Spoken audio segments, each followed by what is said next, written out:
చాలామంది వచ్చేసరికి అడుగుతా ఉన్న విషయం, ఇప్పుడు ఈ ఏపీ జెన్‌కో, ట్రాన్స్‌కో నోటిఫికేషన్ ఈ నవంబర్ 30 కల్లా వచ్చేస్తాయి అంటున్నారు. ఎప్పుడొస్తాయి? ఏంటి? అని చెప్పేసి అడుగుతా ఉన్నారండి. సో, దాని గురించి ఇప్పుడు చెప్పబోతున్నాను. ముందుగా అయితే ఇంతవరకు ఈ ఛానల్ సబ్స్క్రైబ్ చేసుకుని వాళ్ళు సబ్స్క్రైబ్ చేసుకొని, ఈ వీడియోని లైక్ చేసి, షేర్ చేయండి. మీకేమైనా డౌట్స్ ఉన్నట్టయితే కాల్ మీ ఫర్దర్ కాల్ చేయండి. తెలుగు ఇంజినీరింగ్ ఎడ్యుకేషన్ టెలిగ్రామ్ ఛానెల్‌లో జాయిన్ అవ్వండి. ఈ వీడియోకి ఒక హైప్ ఇవ్వండి.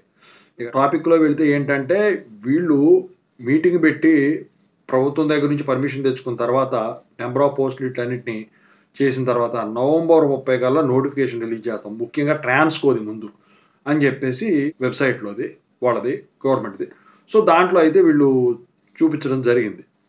అయితే ఇక్కడ ఏంటంటే, ఇప్పుడు కొత్త సంవత్సరం ఏదైతే ఉంటదో 2026లో మార్చి ఆ టైంలో ఈ జాబ్ క్యాలెండర్ అనేది వీళ్ళు రిలీజ్ చేస్తున్నారని చెప్పేసి ఒక అప్డేట్ అయితే ఉంది. అయితే జాబ్ క్యాలెండర్ అంటే ఒక జాబ్ కాదు, అన్ని జాబ్‌లు అందుట్లోకే వస్తాయి.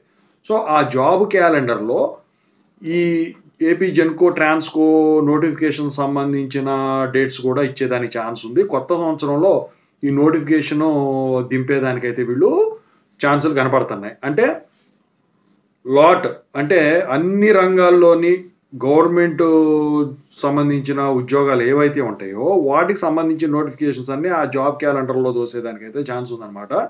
అంటే మార్చిలో గనక జాబ్ క్యాలెండర్ రిలీజ్ అయితే జూన్‌లో మీకు ఈ జెన్‌కో గాని, ట్రాన్స్‌కో గాని ఎగ్జామ్ జరిగేదానికి ఛాన్స్ ఉంటుంది. నోటిఫికేషన్ అయితే మార్చ్‌కి, జూన్‌కి మధ్యలో వచ్చేదానికైతే ఛాన్సులు కనిపిస్తా ఉన్నాయి. సో, చాలామంది చెప్తుంది నవంబర్ 30 లోపు వస్తుందని గాని చెప్పేసి. కానీ యాక్చువల్‌గా అయితే ఇప్పుడు తెలిసిన ఈ అప్డేట్ ప్రకారమే ఉండేదానికైతే మాక్సిమం ఛాన్సెస్ అయితే కనిపిస్తా ఉన్నాయన్నమాట.